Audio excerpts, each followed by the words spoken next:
Hello students, welcome to my YouTube channel. और आज की इस वीडियो के अंदर हमारा first chapter that is real numbers of class 10 we will complete our this chapter. Okay, तो बच्चों, ये एक्सरसाइज स्टार्ट करने से पहले आपको थोड़ी सी चीज़ें आपको समझनी है जो कि मैंने आपको पहले ही ऑलरेडी लिख रखी है। तो फर्स्ट थ्योरम आपकी क्या कह रही है? Let x be the rational number whose decimal expansion terminate.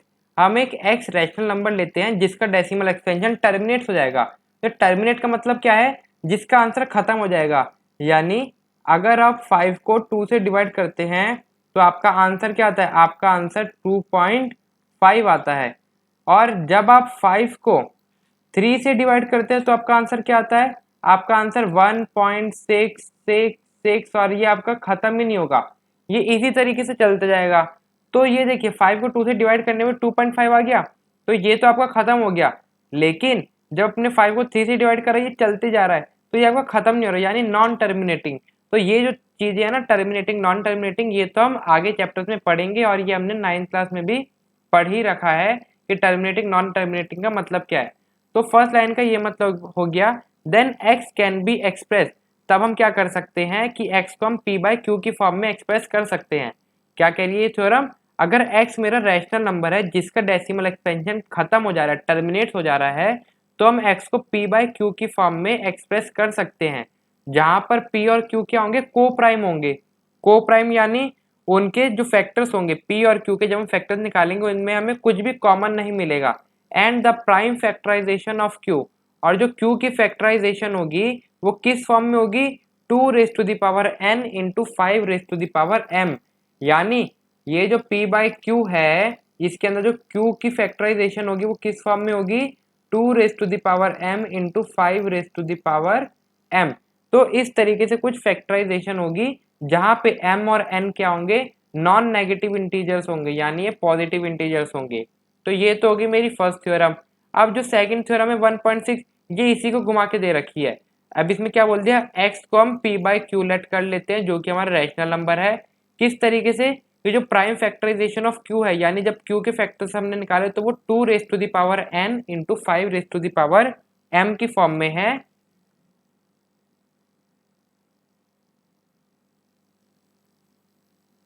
Where n and m are non negative, यानी n और m मेरे क्या है? पॉजिटिव इंटीजर्स है। तो x का डेसिमल एक्सपेंशन क्या होगा? टर्मिनेट्स हो जाएगा। फर्स्ट थ्योरम हमें ये कह रही थी कि x मेरा रैशनल नंबर है जिसका डेसिमल एक्सपेंशन टर्मिनेट हो जा रहा है, तो हम x को p बाय क्यू की फॉर्म में लिख सकते हैं, जहां पे q हमारा किस फॉर्म में होगा? 2 raise to the power n into 5 raise to the power m में होगा। और सेकंड थ्योरम हमें क्या कह रही है कि x मेरा p बाय क्यू यानी रैशनल है जिसके अंदर q की फॉर्म क्या है? 2 रेज टू पावर n और 5 रेज टू पावर m के फॉर्म में है, तो मेरा x का डेसिमल एक्सपेंशन टर्मिनेट हो जाएगा। और ऐसी हमारी थ्योरम थर्ड कह रही है कि x मेरा p बाय q की फॉर्म में है, वेयर p एंड q आपके को प्राइम है, यानी उनमें कोई भी कॉमन फैक्टर नहीं है और वो रैशनल नंबर की फॉर्म में है। तो प्राइम फैक्टराइजेशन ऑफ q क्या होगा? वो आपका 2 raise to power n into 5 raise to power m की फॉर्म में नहीं है। थर्ड थ्योरम में ये देखिए, the prime factorization of q is not in the form of 2 raised to the power n into 5 raised to the power m, where n और m क्या होंगे? आपके नॉन नेगेटिव इंटीजर। तो डेसिमल एक्सपेंशन क्या होगा आपका? नॉन टर्मिनेटिंग होगा। Non terminating repeating होगा, तो रिपीटिंग को हम रिकरिंग भी कहते हैं। यानी अगर देखिए, अब आप सिर्फ दो चीजें याद रखिए कि p बाय क्यू एक आपको रैशनल नंबर दे रखा है, तो अगर आपने फैक्टर्स फाइंड आउट करे और अगर आपके q के फैक्टर्स आते हैं 2 raise to the power n into 5 raise to the power m की फॉर्म में, तो वो क्या हो जाएगा? उसका डेसिमल एक्सपेंशन टर्मिनेट हो जाएगा। टर्मिनेट हो जाएगा या वो टर्मिनेटिंग होगा। ओके, लेकिन अगर यही चीज आपकी q की अगर आपकी फॉर्म किस फॉर्म में नहीं आती? 2 raise to the power n into 5 raise पर m की फॉर्म में नहीं आती, तो वो आपका क्या होगा? तो वो आपका होगा नॉन टर्मिनेटिंग रिपीटिंग। तो ये आपको याद रखना, बस ये दो चीजें याद रखनी है। क्यू की फैक्टराइजेशन पे आपको ध्यान रखना है। और हम आगे की एक्सरसाइज को प्रोसीड करते हैं। तो देखिए, फर्स्ट क्वेश्चन आपको क्या गिवन है 1.4 एक्सरसाइज का, कि आपको without actually performing the long division, long division नहीं ना किए बिना आपको बताना है कि the following rational numbers will have terminating decimal expansion. तो आपको क्या बताना है कि जो रैशनल नंबर्स आपको इतने सारे गिवन हैं, क्या वो टर्मिनेटिंग होंगे या वो नॉन टर्मिनेटिंग रिपीटिंग होंगे। तो अभी हमने पढ़ा, अगर हमारी क्यू यानी डिनोमिनेटर के फैक्टराइजेशन करके अगर मेरे को 2n इंटू 5m फॉर्म मिल जाती है तो वो टर्मिनेटिंग होगा। अगर वो मेरे को नहीं मिलती, अदरवाइज क्या होगा, वो नॉन टर्मिनेटिंग रिपीटिंग होगा। तो देखिए किस तरीके से करेंगे। तो अब हम स्टार्ट करते हैं with the first part of the question 1। तो देखिए बच्चों, फर्स्ट पार्ट आपको गिवन है 13 डिवाइडेड बाय 3125, यही आपको गिवन है। अब इसके अंदर आपका क्यू क्या है, 3125। तो आप 3125 का ही आप डेसिमल एक्सपेंशन यानी फैक्टराइजेशन करेंगे।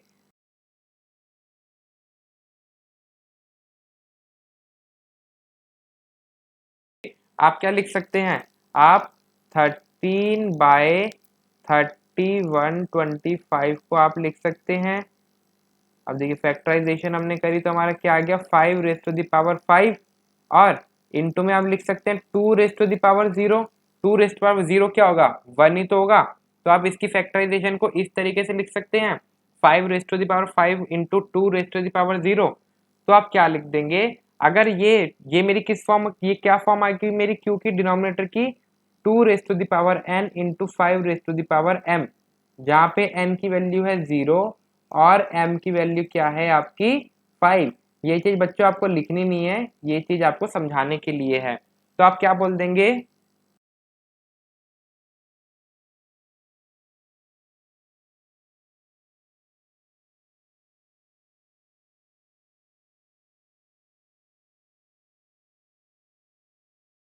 लिख देंगे factorisation of 3125 is in the form of 2n into 5m। तो 13 बाय 3125 का टर्मिनेटिंग क्या होगा, टर्मिनेटिंग डेसिमल एक्सपेंशन होगा। तो इस तरीके से आपको ये पार्ट सॉल्व करने हैं। नेक्स्ट आपको क्या गिवन है, सेकंड पार्ट आपको गिवन है 17/8। तो देखिए आपका पी क्यू क्या है आपका 8। तो 8 को आप लिख सकते हैं 2 और इसकी डेसिमल एक्सपेंशन को हम लिख सकते हैं 2 इंटू 5 यानी 5 क्या होगी, 1 होगी। तो इस तरीके से हम लिख सकते हैं।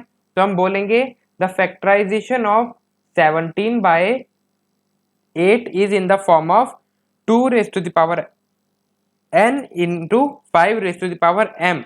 Therefore 17/8 has terminating decimal expansion। तो आपको यही चेक करना है, सबके अंदर आपको डिनोमिनेटर चेक करना है। अगर वो p और q की फॉर्म में आते हैं तो वो क्या होंगे, मेरे टर्मिनेटिंग डेसिमल एक्सपेंशन होंगे। और अगर वो नहीं आते 2n और 5m, तो वो मेरे नॉन टर्मिनेटिंग रिपीटिंग होंगे। तो देखते हैं थर्ड पार्ट। तो थर्ड पार्ट आपको गिवन है दैट इज 64 डिवाइडेड बाय 455। तो जब आप इसका क्यू का डेसिमल एक्सपेंशन करेंगे तो आपको मिलेगा 455 को करेंगे तो आपको मिलेगा 5 1 यानी 5 मल्टीप्लाई 7 मल्टीप्लाई 13। आपको कुछ इस तरीके का इसका फैक्टराइजेशन मिलेगा। तो देखिए बच्चों, अब इसके अंदर आपकी form 2n into 5m form नहीं आई। क्यों नहीं आई, बिकॉज इसके अंदर आपके 7 और 13 दो अलग फैक्टर्स आ गए। तो आप क्या बोलेंगे, that is factorization of 64/455 is not in the form of, ये देखिए इधर आप लिख देंगे is not in the form of 2n into 5m, as its factor contains, as its factor contains 7 and 13 also। तो therefore अब ये वाली लाइन हमारी चेंज हो जाएगी। इसके अंदर आप लिख देंगे that is 64 divided by 455 has non-terminating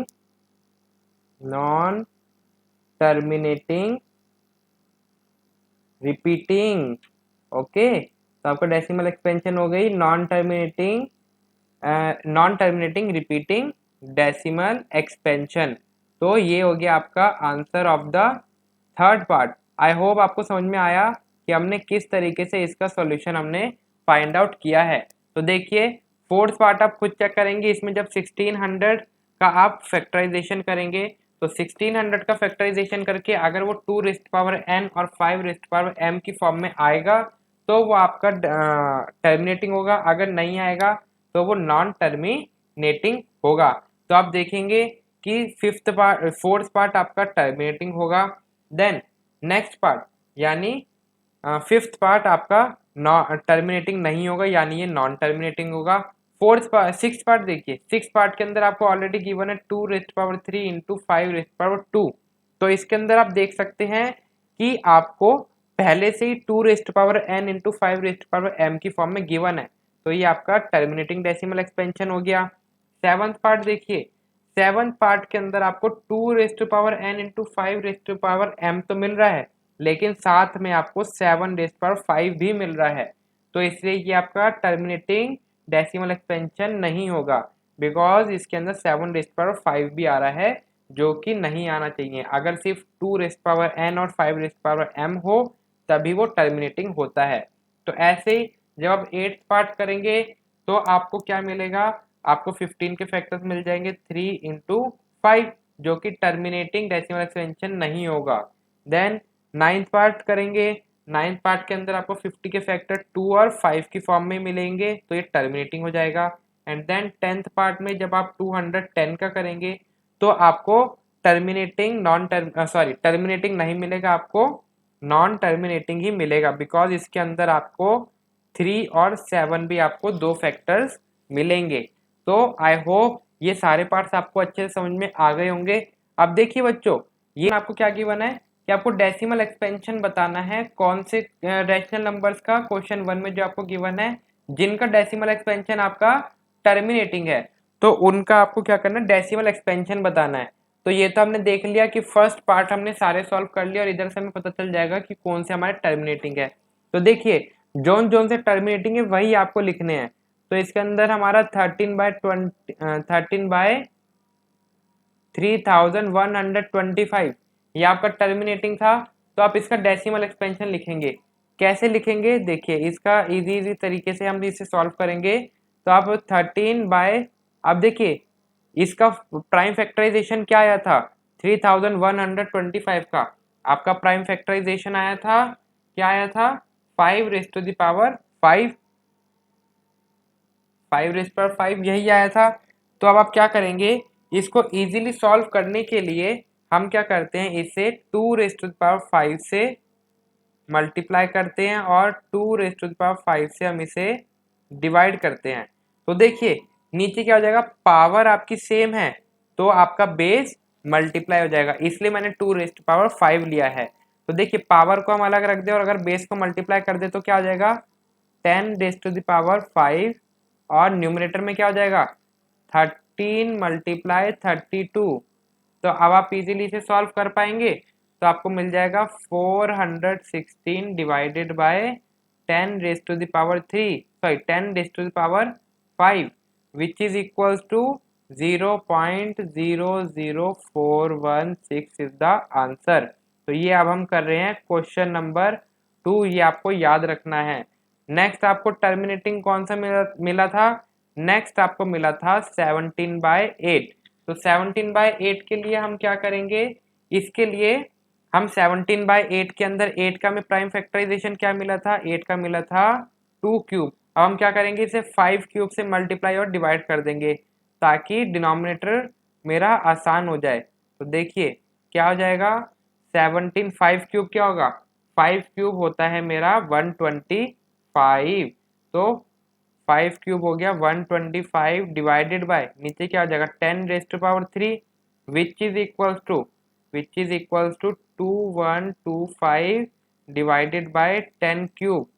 तो क्या हो जाएगा 2.125 will be the answer. Next आपका टर्मिनेटिंग कौन सा मिला था, नेक्स्ट आपको मिला था पार्ट सिक्स्थ। तो सिक्स्थ पार्ट आपको गिवन था that is 23 divided by 2 raise to the power 3 multiply 5 raise to the power 2। तो इसके अंदर आप क्या करेंगे, अब आपको 2 रेज टू पावर 3 गिवन है लेकिन 5 रेज टू पावर 2 गिवन है आपको। तो 5 रेज टू द पावर 3 बनाने के लिए आप क्या करेंगे, इसे एक बार 5 से मल्टीप्लाई और डिवाइड कर देंगे। तो ये तो हो गया 2 raise to the power 3 multiply 5 square. तो क्या करेंगे, एक बार 5 से मल्टीप्लाई कर देंगे न्यूमरेटर को और नीचे डिवाइड कर देंगे। तो क्या हो जाएगा, ये 5 क्यूब बन जाएगा बिकॉज 5 रेज़ पावर 2 इंटू 5 क्या होगा, 5 क्यूब होगा। तो आप इजीली सॉल्व कर पाएंगे। तो 23 इंटू 5 क्या होता है, 115।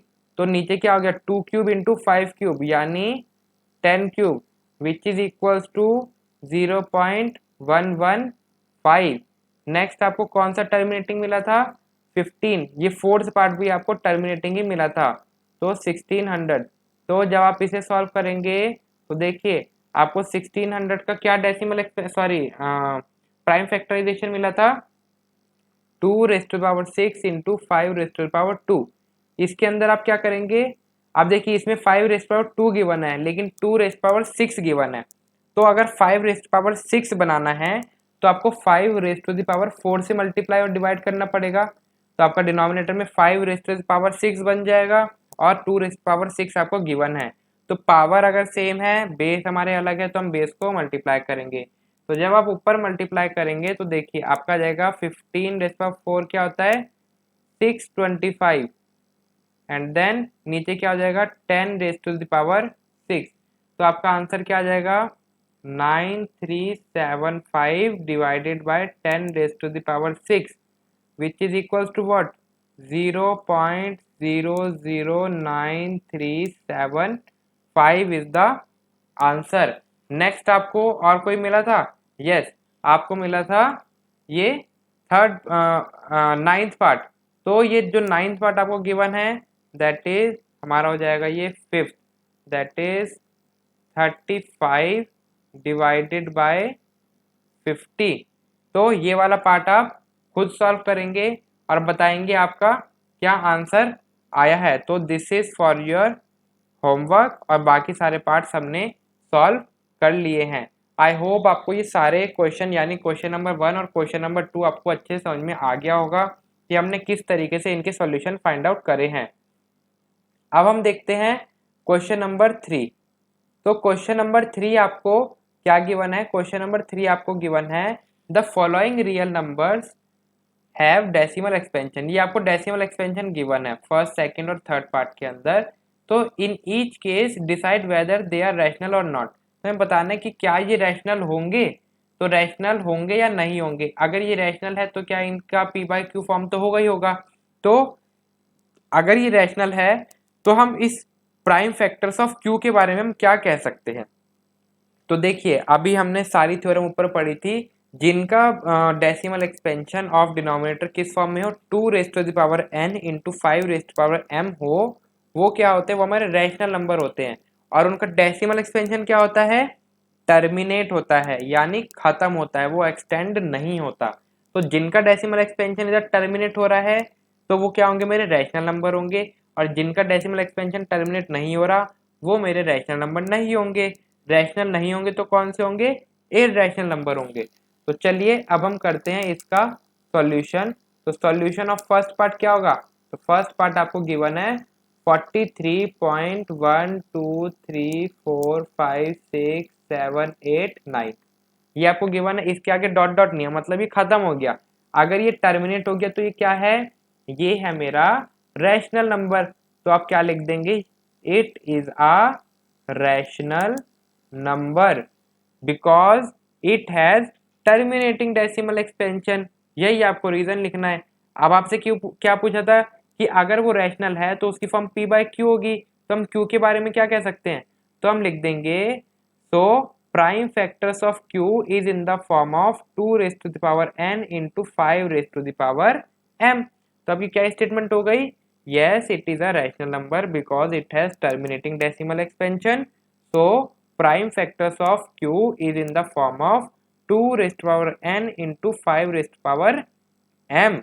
ओके तो ये आप बता सकते हैं अच्छे से, वरना आप ये भी लिख सकते हैं as the prime factors of q will contain either 5 और 2 बोथ। ओके, यही हमने ऊपर अपनी स्टेटमेंट में पढ़ रखा है। नेक्स्ट सेकंड पार्ट देखेंगे तो आपको सेकंड पार्ट गिवन है ये, तो इसके अंदर देखिए डॉट डॉट डॉट चल रहा है, तो ये खत्म नहीं हो रहा, तो ये क्या हो गया मेरा इर्रेशनल नंबर हो गया। तो बस आपको ये लिखना है that this is a irrational number, तो आपको उसके आगे कोई और स्टेटमेंट नहीं देनी है। देन थर्ड पार्ट देखेंगे तो थर्ड पार्ट आपको गिवन है कि ऊपर ये बार गिवन है। अब ये बार का मतलब क्या है, ये बार का मतलब होता है कि यही सेम डिजिट 9 के बाद फिर से रिपीट हो रही है। जैसे 1 2 3 4 5 6 7 8 9 लिखा है, इसके बाद फिर से 1 2 3 4 5 6 7 8 9 10 1 2 3 4 5 6 7 8 9 10। तो बार का मतलब ये सारे टर्म फिर से रिपीट हो रही हैं। तो ये तो मेरा खत्म हो ही नहीं रहा है, तो ये भी क्या हो गया मेरा, ये भी हो गया मेरा इर्रेशनल नंबर। तो आई होप आपको ये चैप्टर अच्छे से समझ में आया होगा और ये चैप्टर हमने कंप्लीट कर लिया।